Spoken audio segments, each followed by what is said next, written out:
Hi guys, Kelly at Kelly S here with a Sacrafters DT project to share with you today, and please don't forget to use my coupon code if you make an order. A link to SAR's store will be in the description box below, and my code is KellyFans at the checkout for 5% off when you spend $30 or more. And today I'm going to alter SAR's slider storage, and this is a start to finish video, so here we go. So I start by gessoing the entire piece, being very, very careful of the tabs, of course, because we all know very well that if you overpaint the tabs too much, then it can be a little difficult to put together.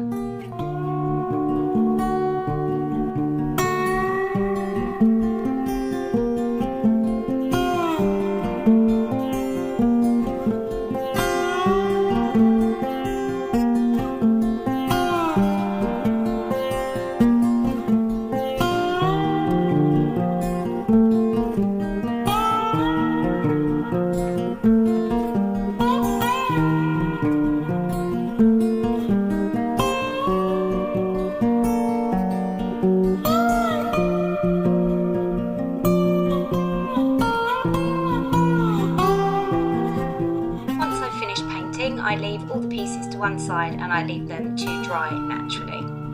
Then in front of me, as you can see, they're all dry, and I use Gorilla wood glue to begin adhering my piece together. You can also use Aleene's wood glue or Aleene's tacky glue and a number of other glues as well. And I'm just showing you here how I go about putting the piece together. I tend to put glue both on the tabs and then along the bottom as well, as I want a really secure hold.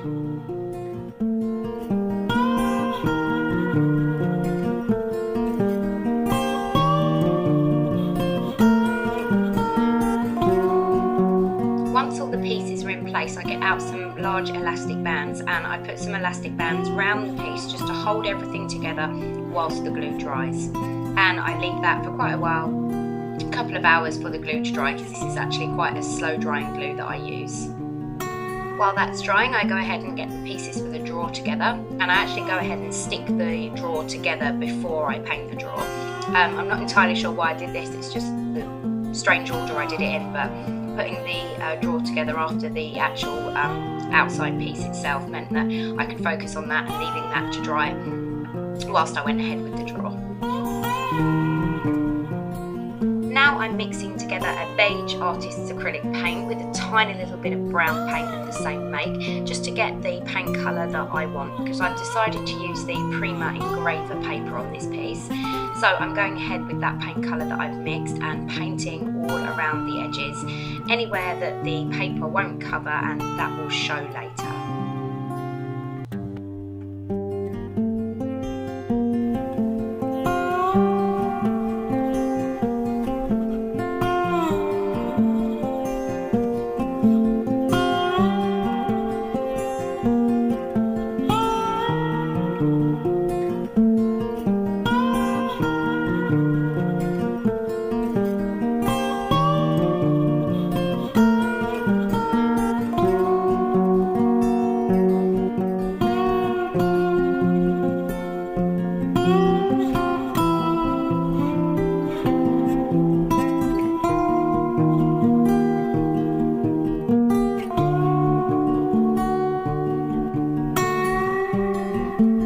Once I've gone round all of the edges, I put that to one side to dry and get out my paper.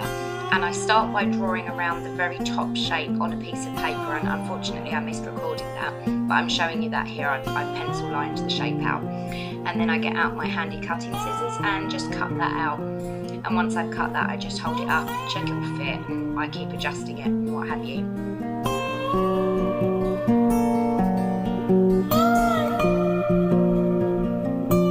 I apologise for going slightly off screen here, but because of the shape of the piece itself, this was quite difficult to film. But here you can see I've also cut my piece of paper for the top, and I've just put that in place. And as you can see, I've left a little tiny border around the edge of the paper so that that colour we just mixed will show.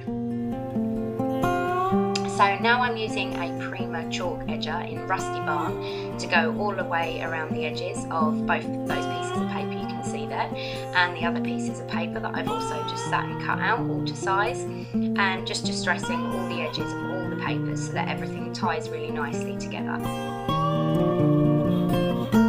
I use a slightly darker brown around the slightly darker pieces of paper, as it just looks a bit better. The light colour on the darker pieces of paper, once I actually did it, didn't work too well, so I just used a brown on the darker pieces of paper.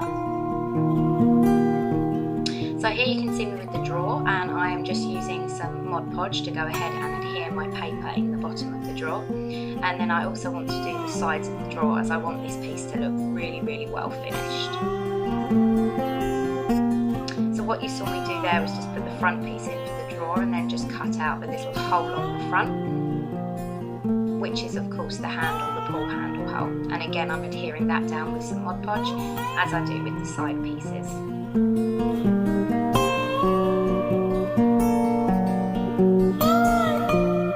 Then I go ahead and coat everything in the Mod Podge, as it's the inside of the drawer and it's then all sealed.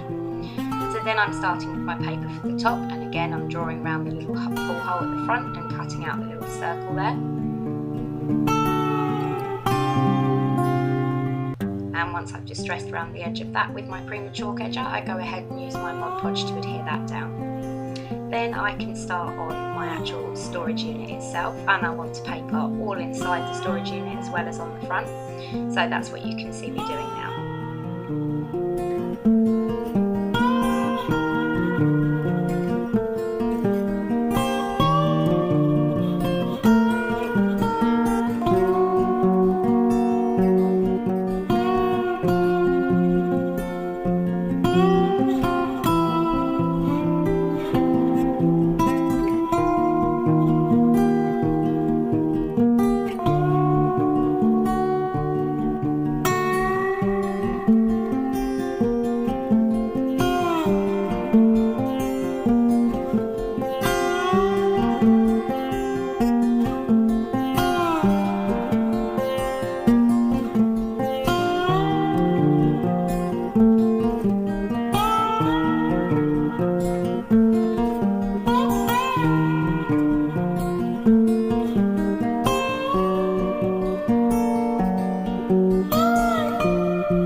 Once all my paper's adhered down, I get some metal embellishments from Sar's store and their little handles, and I go ahead and adhere the handles with Fabri-Tac to the front of the doors and leave those for a little while to dry. Once they're dry, I begin preparing my embellishments, and I'm using black acrylic paint on that little water pump there, which is from Sar's store.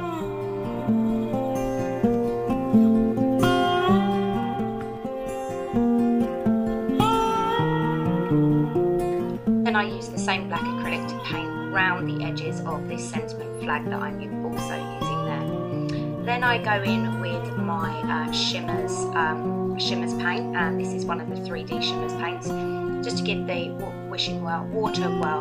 pump a bit of added texture, and I heat dry that to make it bubble somewhat.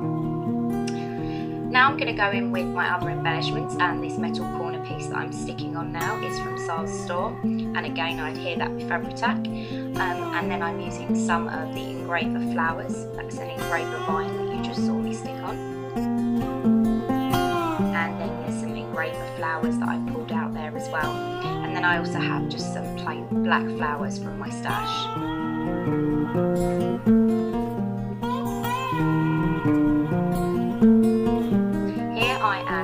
Some little chipboard squares from Sar's store, and I'm starting by painting them in some shimmers textures, and I can't remember the colour, but if you're interested I will let you know. But the colour matches really well with the paper, and the textures have got a lovely grain in them, so they just look really, really pretty once they're dry.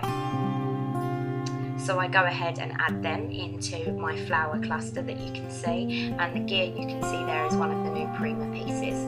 So I'm just adhering those little squares down, little chipboard squares with the texture paint on them, and they look absolutely stunning. I was really pleased with how well the top arrangement here turned out. And then there's just some Engraver bling pieces that I'm also adding around the sides. Then I go in with the paintbrush brush and some more of the textures in the same colour that I used in the little squares, and just stress everything up a little bit. And this just brings some really fun texture to the flowers and the arrangement that I've done at the top there. So once that's done, I decided to start embellishing the front a little bit, and I'm just fussy cutting this clock out of the engraver paper. I'm also fussy cutting out the bingo card and one of the keys. I then distress the edges with the same Prima chalk edges that I used earlier, and then I begin trying to work out where I want them to go. So I've stuck part of the clock into the top arrangement there, and also part of the bingo card, as you can see me doing there.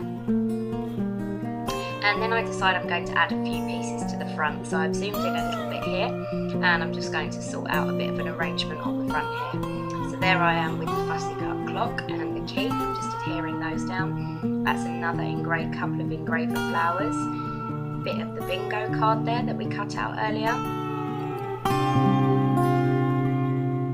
And I'm just adhering everything down with Fabri-Tac.